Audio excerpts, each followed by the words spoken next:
আসসালামু আলাইকুম ওরহমতুল্লাহি ওবরাকাতু। গুরুত্বপূর্ণ একটি বিষয়, সেটা হলো মুহররমের রোজা।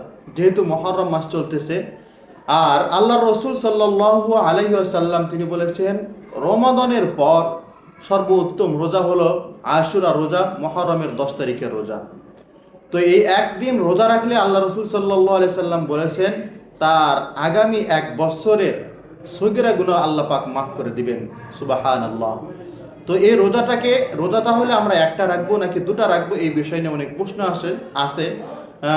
আল্লাহ রসুল সাল্লাল্লাহু আলাইহি সাল্লাম বলেছেন, যেহেতু এই দিনে ইহুদিরা রোজা রাখে, তো যেন আমাদের মুসলমানের কোনো আমল যেন ইহুদির সাথে মিলে না যায়, এই জন্য আল্লাহ রসুল সাল্লাল্লাহু আলাইহি সাল্লাম তিনি বলেছিলেন যে তোমরা 9 তারিখ, মুহররমের 9 তারিখ একটা রোজা রাখবে। এটা হচ্ছে ইহুদিদের মুখালিফতের জন্য, বিরোধিতার জন্য। এবং 10 তারিখ আশুরা, যেদিন মুসা আলাইহিসসালামকে আল্লাহ পাক ফিরআউনের হাত থেকে মুক্তি দিয়েছিলেন, যে শুকরিয়া তান মুসা আলাইহিসসালাম রোজা রেখেছেন, আমরা সে রোজা রাখবো।